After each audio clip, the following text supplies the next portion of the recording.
All right, so I know this title's kind of clickbaity and whatnot. I know, like, it says Jimmy Dore gets his dreams crushed.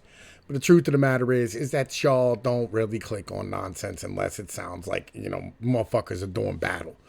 And it is what it is. Truth of the matter is I got a lot of respect for Jimmy Dore. Like, he's doing the Lord's work out here. Like, real shit. Have an actual economist on, like, which is amazing. Like, because even the news don't have actual economists on because, like, they understand that the average boomer and the average person who watches their shit legitimately doesn't really have the capability of sitting down and listening to the vegetables, as we will, as we're going to call it, in, the news. You know what I'm saying? They're not going to sit down and listen to somebody talk about numbers and money and things of this nature. Right. But I understand that, like, it has to be done. Like, we have to stand here and take our fucking medicine from time to time.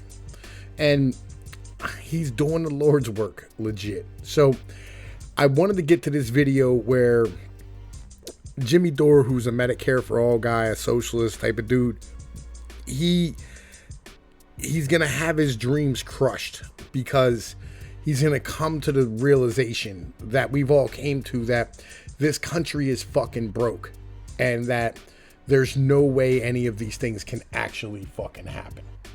So we're here with, of course, we're going to do a special bonus edition of Corona Money Talk with Dylan Ratigan, of course, New York Times bestselling author, award-winning journalist, and former host of his own show on CNBC, MSNBC, and now he does a podcast for Tasty Trade with Tom Sosnoff. I always forget the name of it. What is it called?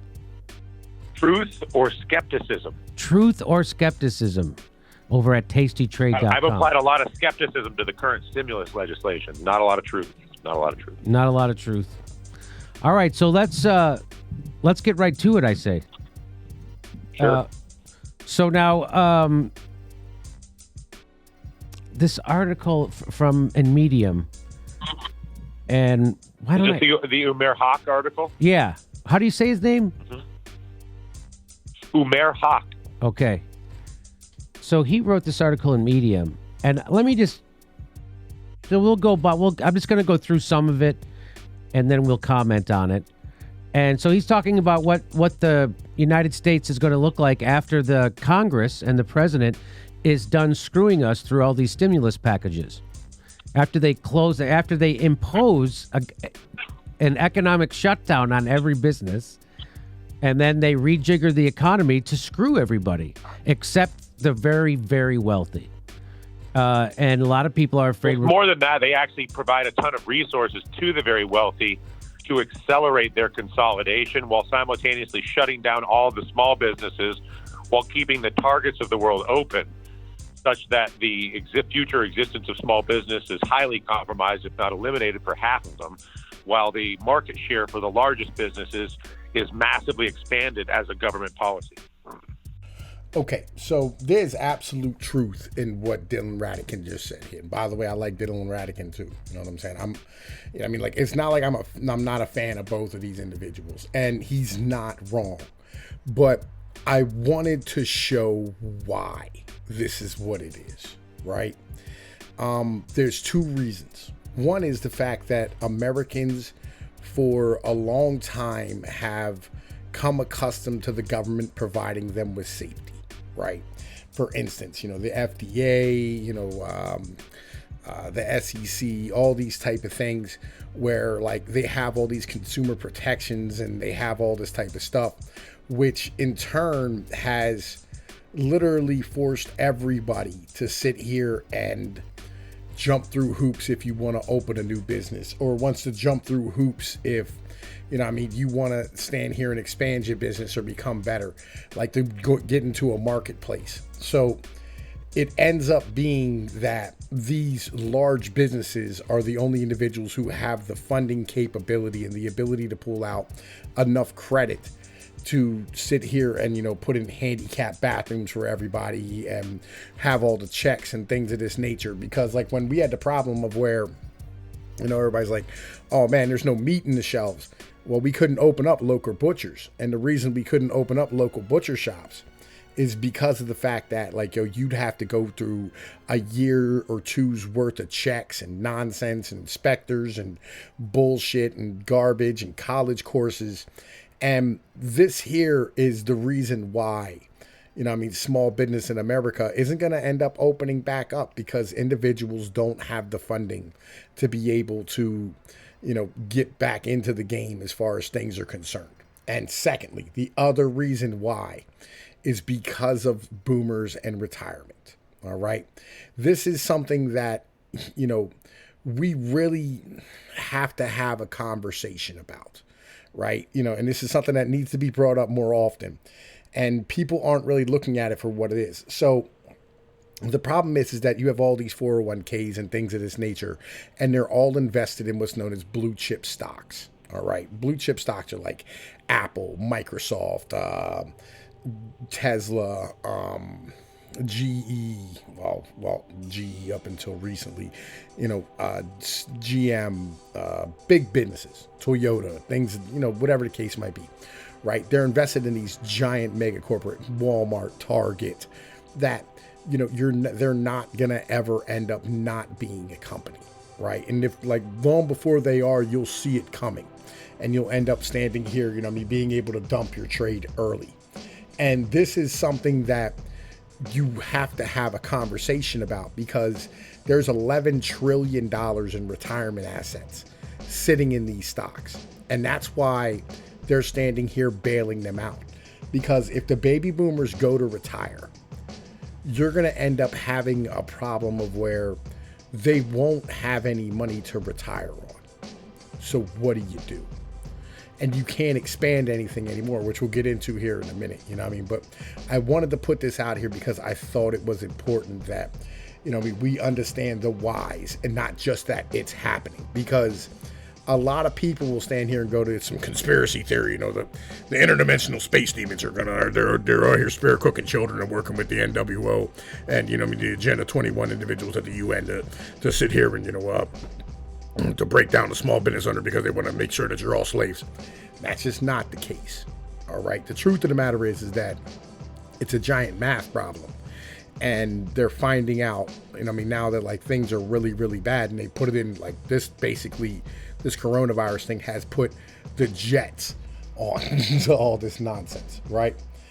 So the reality is that, it's a math problem, and they're noticing that there's no way they can solve it short of standing here doing what they're doing. It is what it is. Like the Fed today came out and said, we should be out here bailing everybody out. You should be handing out stimulus checks to those citizens. You don't have a choice. You know what I mean? It just is what it is.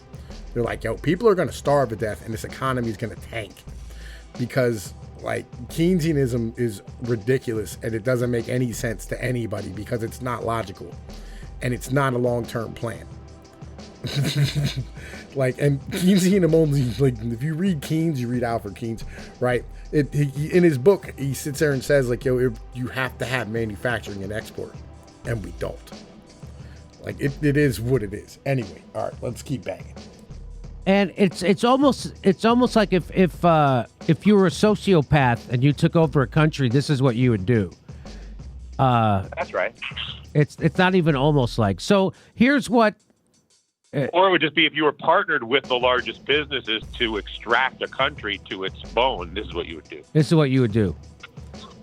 You see what I'm saying here about this type of nonsense, right? It just breeds conspiracy theory, but it's all conjecture, right? It's all just nonsense, and that's not true. You've set up the system to where the system is feeding off of your continued growth.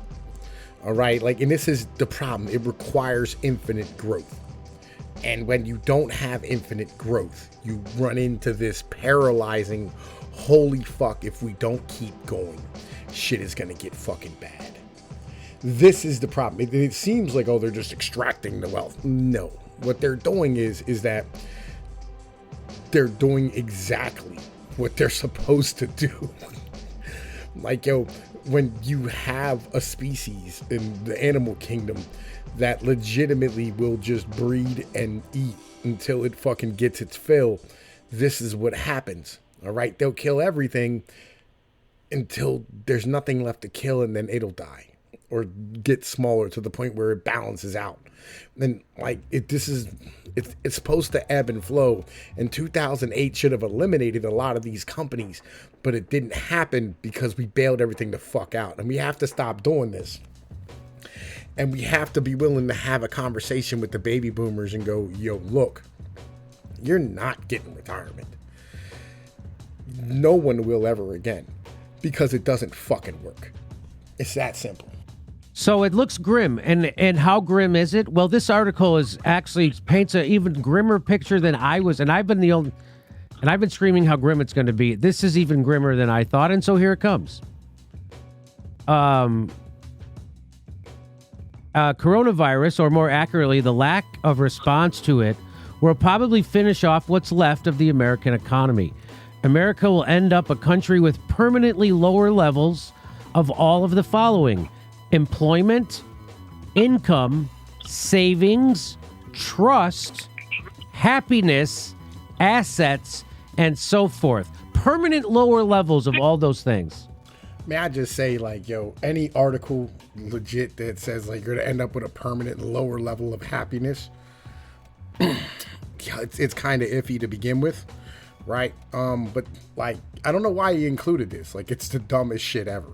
I guessed in order to get lefties and fucking women to listen to read this fucking article, if you can't measure some shit, you're not going to have a lower level of it, because there is no such thing as a level of something you can't fucking measure. I just wanted to put that in. That fucking bugged the shit out of me. Levels of all those things. America was all... Yeah, it's a restructuring. It's a restructuring like Brazil. I got fired because management was restructuring. Yeah, restructuring the amount of retard there working for them. Shut up, you get canned more than tuna, bitch. Remember? Yeah, it's so they're restructuring our... So what made our country great and what made immigrants want to come to this country was that we had an economic system that created a middle class. Right? So now there is no middle class anymore. They've been crushed. 80% of, like I said, 80% of workers before this were working paycheck to paycheck. So here he goes on, he says, America was already in the process of becoming something very much like a poor country with the failed politics of one too. But coronavirus will accelerate and finalize America's grim transformation into poverty paralysis and collapse.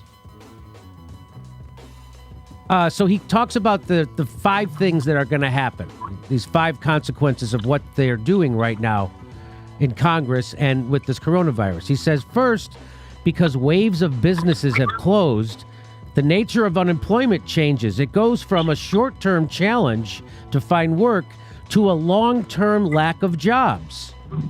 So what is that? What does that mean, Dylan? Talk to me about that. What is the difference between go from a short-term challenge to find work to a long-term lack of jobs at all?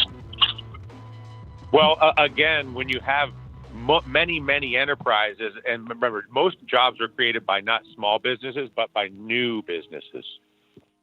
And so in order to have new businesses, you need to have you need to have a lot of money available in small amounts to many people, so that people with ideas can get $10,000, $5,000, $25,000, $50,000, $2,000, $100,000 to initiate experiments in enterprise, whether it's candlestick making, soap making, furniture making, whatever it is. Then when you have those abundant amounts of small amounts of money, you have a very diverse, very resilient, very active new business economy. When you eliminate the new and small businesses, then what happens is you end up with a very small number of employers with relatively low-paying jobs at giant companies like Target or wherever, and those number of jobs are finite, and the amount of money that's available to create new small businesses, new YouTube channels, and pick any category, the ability to initiate something new that's small in size is not eliminated, but is significantly reduced. And as a result, the pool of human beings who would have gone back to the job at the candlestick maker, any of these. I'm using candlestick maker, I suppose, so it's a little bit. I suppose that's a storybook reference, but you get my point. Yeah, I get your point. Those all of those jobs, because those businesses have been eliminated from the economy. There's no business to go back to, and there's no business to create, because all of the business has been consolidated between the mega stores, the mega digital operations, and the Amazons of this world.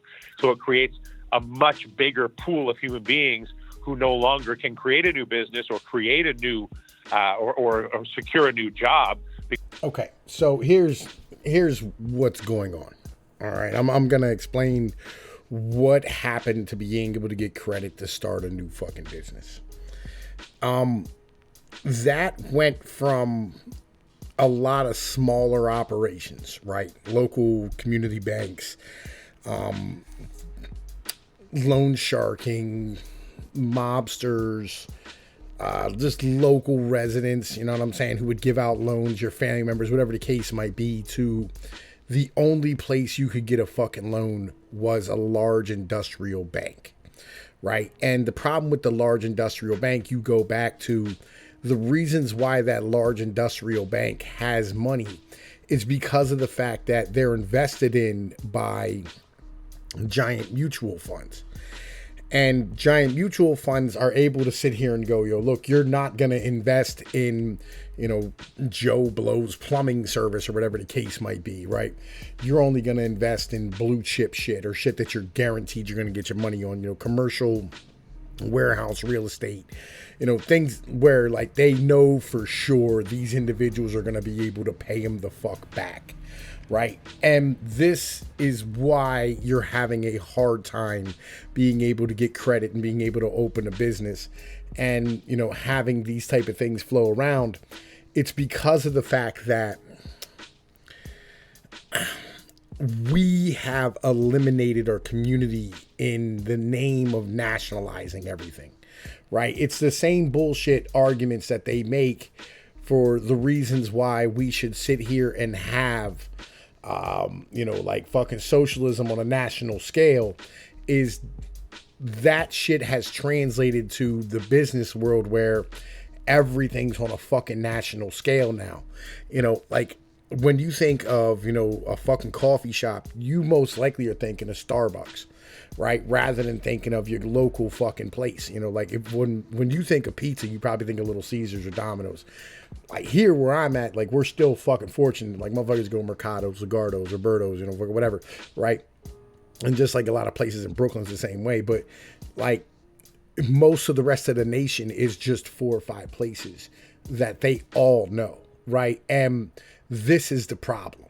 This is really the issue. It's the nationalization of these giant corporations destroying the mom and pop operation that used to fucking be able to give you, a small line of credit and you could pay it back when you needed to pay it back.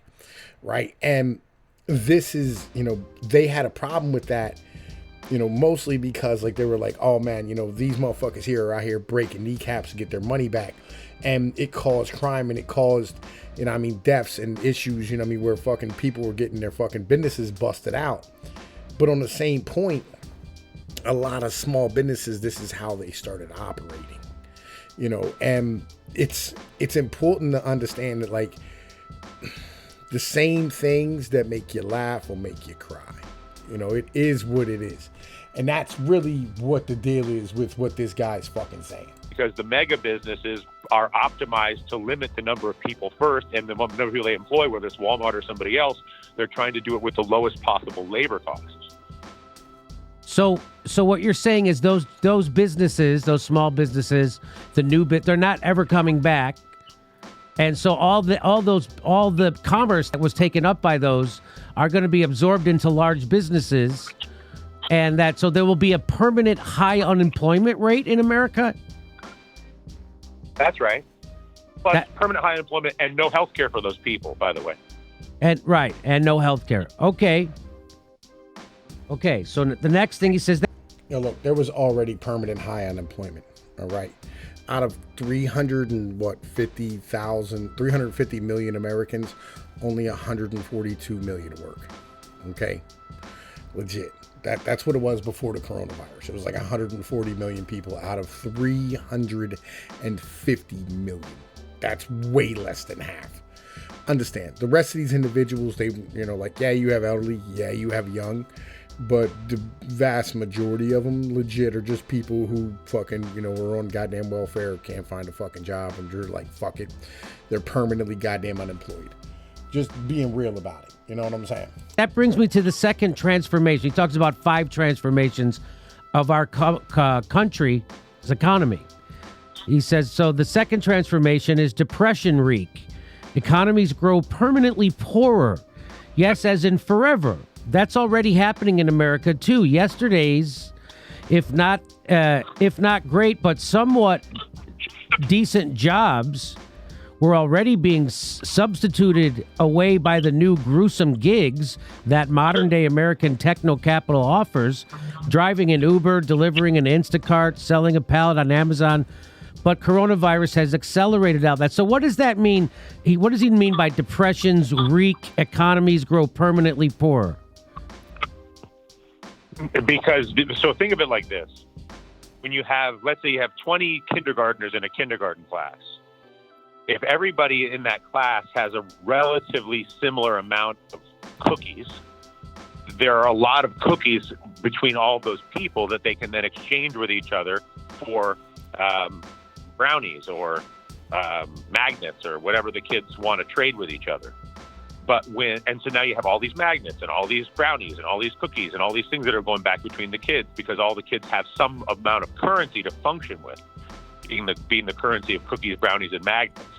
But when one of the kids has all of the cookies, brownies, and magnets because they're friends with the teacher and the teacher has made the rules where only if you are a comedian with a YouTube channel who lives in Pasadena are you allowed to have cookies because the government's making policies or the teacher's making policies where only that person gets all the cookies. Then you have the other 19 students in the class have absolutely nothing. And so they can't trade anything with each other and they can't get access to basic food. And as a result, you now have a permanently poorer economy because money is not only money or currency services are only as valuable as the number of people that are able to trade inside of it.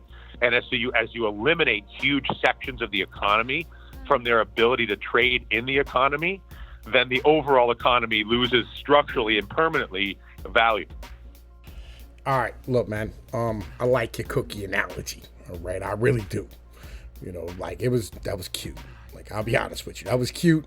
You know what I mean? You're trying to explain this so that, morons can understand it. Now, I'll make it even fucking simpler.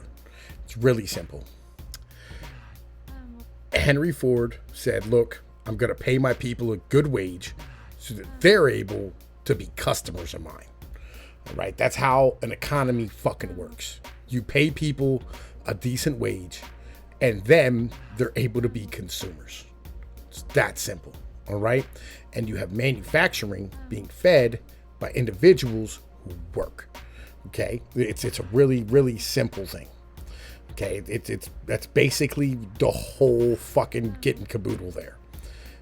Issue is with all these gig jobs, where, you're not making any fucking money. You end up not having the ability to stand here and actually have any real fucking jobs. That's the truth of the fucking matter. You end up having, your entire economy be worthless because people don't have any goddamn money because they're all working for bullshit wages. That's the reality of it. Okay, that's what this is. All right, really, really fucking simple. Okay. So there will be, just be permanently a more poorer people. There'll be a bigger underclass. Yeah, Brazil. Like Brazil. Okay. And then he moves on to his third. He says, so what happens to poorer societies? He says they're left in a kind of terrible paradox, which is my third transformation. They can't afford the very things they need to survive most. Why is it that the average American is the only person in the rich world by now who still votes against their own health care, retirement, education, childcare, and so on because they can't afford it?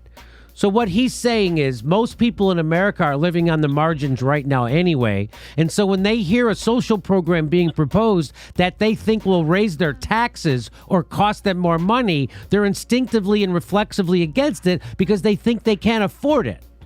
Is that what he's saying? That's your traditional sort of conservative who votes against their theoretical self-interest because they're already struggling as it is to hold on to what they have.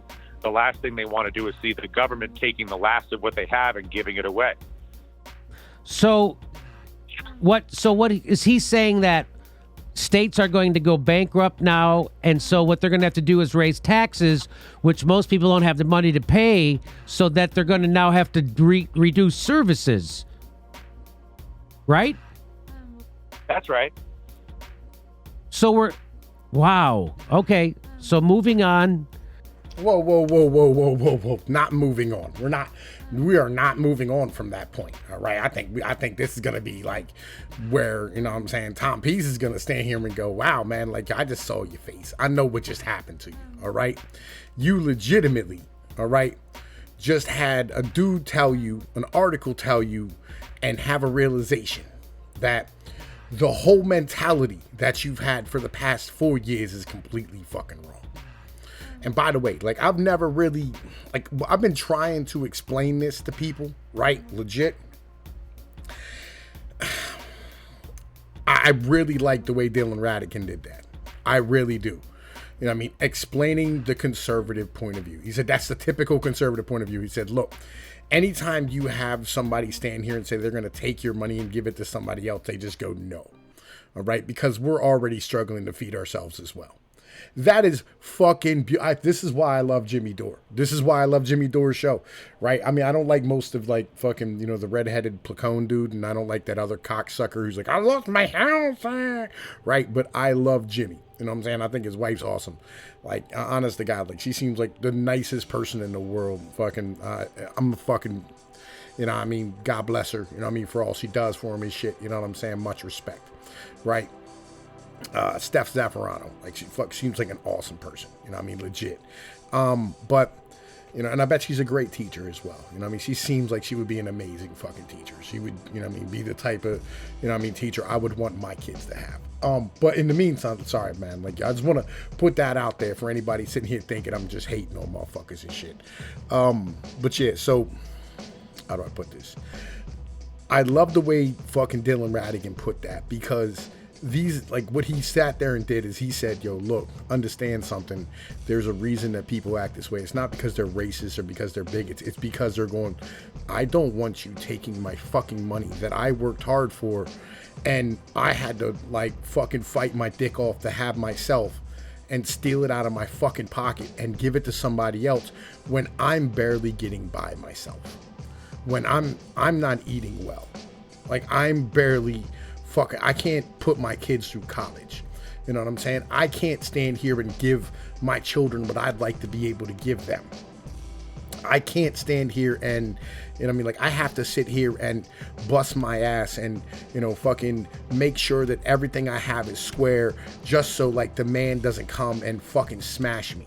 Right? You know what I mean? I have to fucking sit here and, you know, like fucking fork out all this money, not just to the fucking feds, but to the state and to the fucking local government.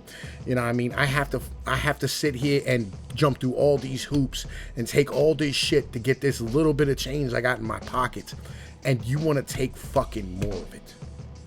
That's the conservative attitude. It's not so much that, it's not the fact that individuals are racist or ignorant. It's that like, they're like, yo, no. Yo, just leave me the fuck alone. Stop reaching in my pocket for more shit. You know what I mean? Because, like, yo, I got kids I can't feed. You know what I'm saying? Like, yo, I have money. I'd love to fucking be able to, you know what I mean, do more with my fucking children, but I can't because I ain't got the bread. You know? And that's the conservative attitude. And I love the way they put that there. You know what I'm saying? And I love the way that, you know, Jimmy just fucking understood that things are not going to get better. There's no more fighting for Medicare for all. That shit's over with now. Because it's never going to be a thing. Like, because America is going to be a poor nation. It's not going to be a beacon. It's no longer going to be the best country in the world. It's going to fall. It's that simple.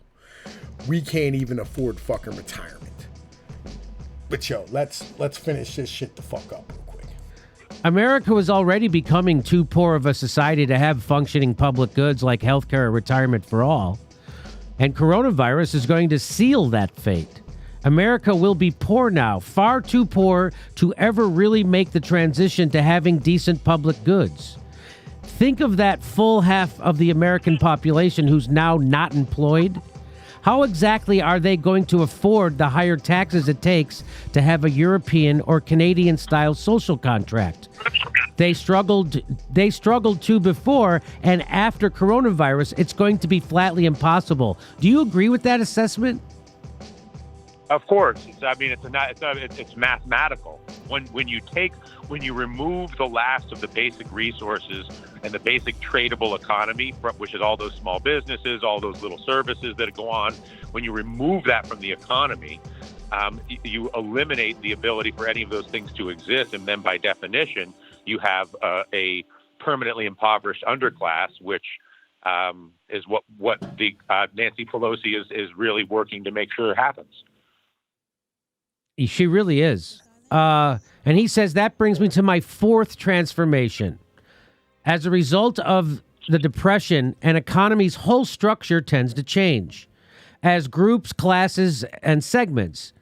Think of America not so long ago. Its structure resembled a bell curve, a broad middle class, a small number of rich, and a larger but still small number of very poor.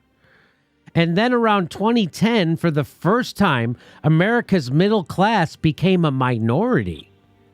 The gentle bell curve was on its way to becoming something more like a U-shape, a caste society of very rich and everyone else.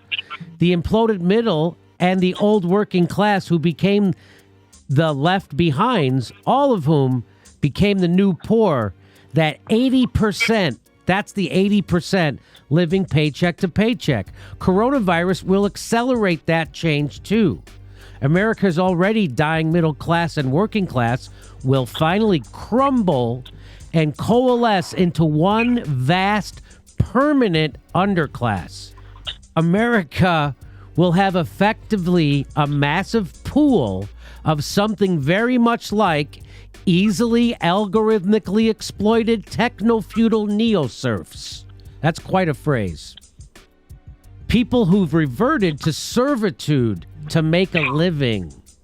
Only their overseers are an app. Well, look, sometimes technology isn't a good thing. I know all of y'all really enjoy having all these, all this technological bullshit, and y'all all think technology is amazing and shit, but the truth of the matter is, it always ends up as Skynet. Like, it's just a fact of life. Eventually, you're gonna end up creating a system where human beings are no longer necessary. And then what happens? It doesn't matter how smart you are. It doesn't matter how fucking good you are at what you do. It doesn't matter about any of that. What matters is the app. All right. And by the way, the reason why the rich and the poor have gained so much ground against each other, like why the rich has gotten so much fucking money and, the poor have stood here and, become so much poorer is because of the fact that we printed all this fucking money. All right. When you print a shit ton of money, it means that the dollars that you earn go nowhere, and the cost of assets end up going up. It's a very basic premise. All right. When your dollar is weaker, assets cost more. And, like real estate, stocks, bonds, things of this nature, whatever, right? They end up costing more, which the rich already have. So, their fucking wealth grows, and the poor can't catch up because they're having the same fucking paycheck chasing after something that's costing more money over and over again. You notice how your rent went from, in the past 20 years, went from 500 to 14 to 15 to 1800, right? This is exactly what the fuck happened. All right, it's really simple. It's a basic thing. When you print money, this happens. It's called devaluation of the currency. I've been explaining this for fucking years. It's a basic ass premise. If you're still listening, it's fucking appreciated, my brothers. These low-income service jobs are economist jargon for people becoming servants again. To whom? The kakistocracy. So tell me, talk about that. So we're all gonna. So we don't manufacture anything here. We don't make anything. And so we're all gonna be coming into these gig jobs that don't pay anything. Or just clicking on things. And on our phones. And so I mean, I spent some time in rural Burma. Yeah. Where they don't, it's pre-industrial, so there's no plumbing, there's no cement, there's no metal. It's wood and mud and huts, but they all have phones. Huh. Wow. So what does he mean by a kakistocracy? What is that? Do you know? That's just his phrase for the overclass, the super rich. It's just Umair likes to use fancy words sometimes. Okay. He says, and that brings me to my fifth and final transformation. What happens to societies with imploded structures? The gentle bell curve of a modern society, a broad middle, is so crucial because it underpins and anchors democracy. Democracy is a luxury. It takes time. It takes money and effort. To be a democratic society, a society of servants, is rarely a truly democratic one. Think historically for a moment, for the simple reason that, well, servants are too busy being exploited around the clock to really engage with the res publica, the body politic. So when a society's structure implodes from a gentle bell curve into a U shape, it's usually accompanied by political implosion too, into authoritarianism, theocracy, fascism, or any number of other tyrannies. Wow. Yeah, well, it's an inevitable consequence of creating the underclass and the superclass. So he's saying that there won't be a revolution like there isn't a revolution in, say, India or Brazil or historically, is because those people who should be revolting are too busy scrambling, being exploited, that's what I've said, why they won't give us health care, is the reason why they won't give you health care in America is because if you did, it would make it much easier for you to strike. And it would be much easier for you to take control of your lives away from the corporation. But I don't know. That seems almost obvious, right? It is, but people don't think about it beyond their own personal circumstances. They don't think about it as a systemic implication across tens and hundreds of millions of people. They just think about it as it relates to themselves. Umair's point is when you make that the de facto standard operating procedure for the society, it creates the dynamic that he's describing.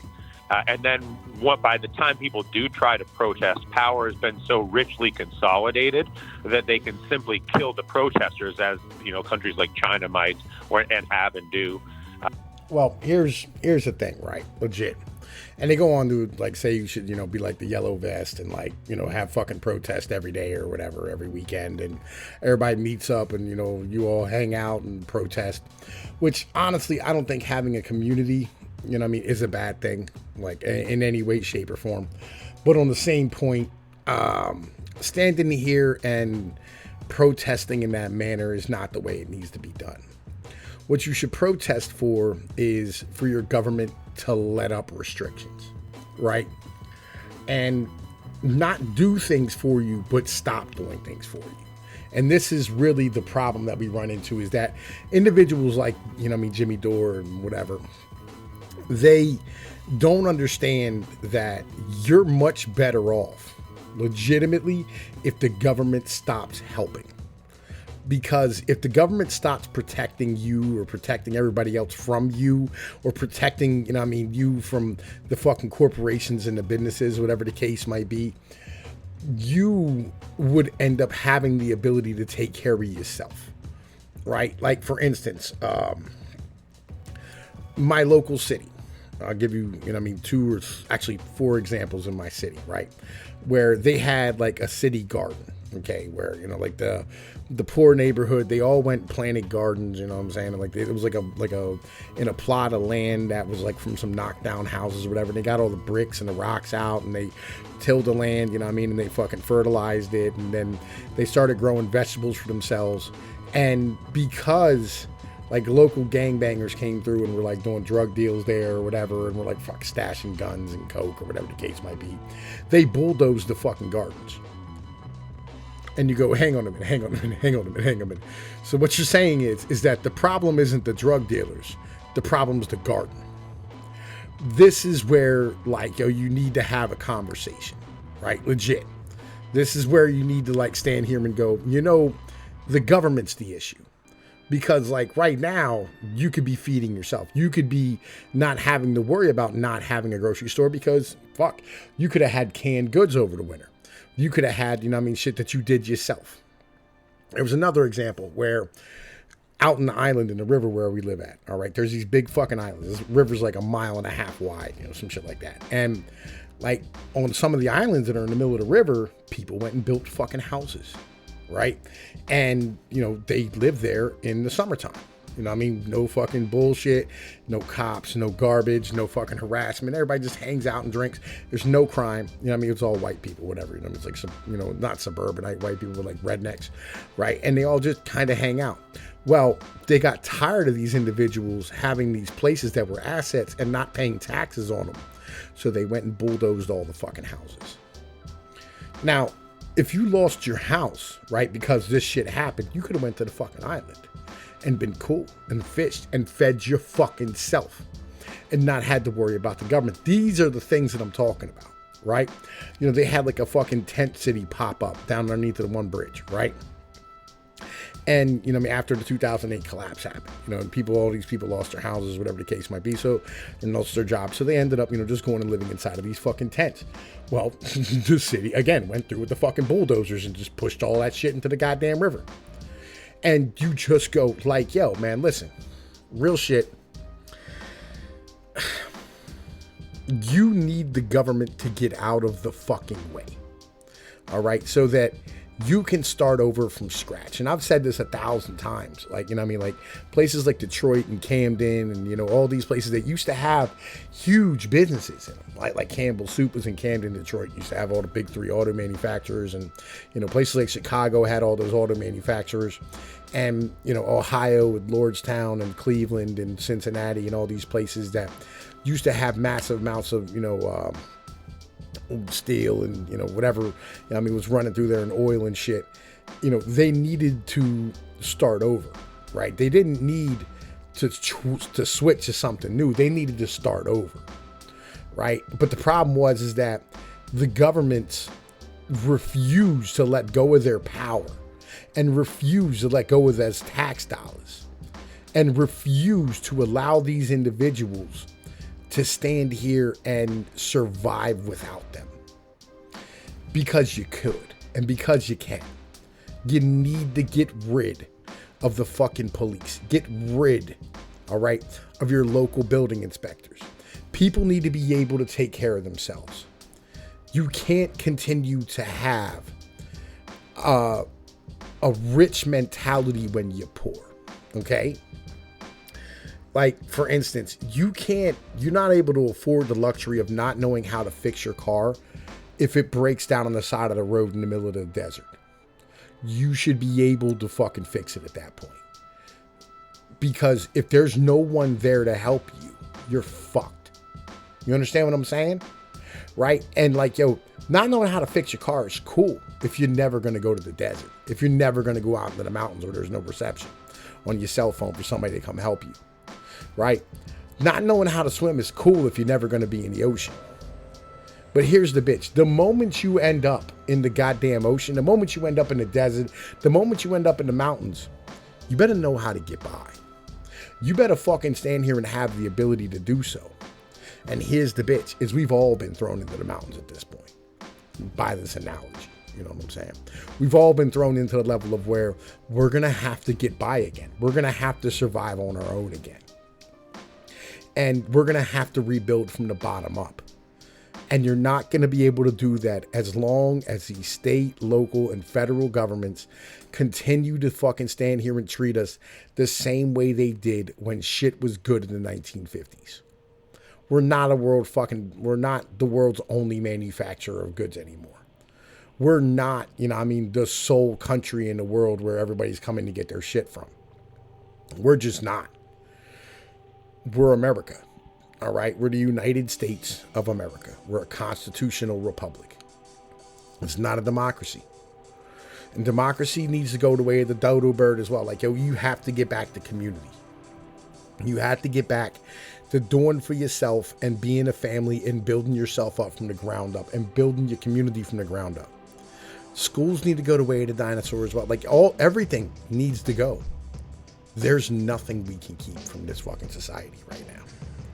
And I know it seems fucking like I'm talking, I know it sounds like I'm speaking Chinese, but this is just a reality of where we are. And I apologize if it hurts y'all's feelings. I apologize if it seems like it sucks, but it's the truth. The truth is gonna suck a lot for y'all for a long time. It is what it is. Anyway, man, yo, look, it's Tom P's of Pino News. You like this type of content, man, look, like, share, and subscribe. Most definitely share, because YouTube is not handing out notifications no more. You know, it's such a pain in the ass. I'm legit, you know what I mean? Like, fucking, I probably put like 2 hours into this goddamn video already, and I still got to wait 2 hours for it to fucking render out. Anyway, yo, look, I'm gonna holla at y'all motherfuckers. Peace be like one, man. Later.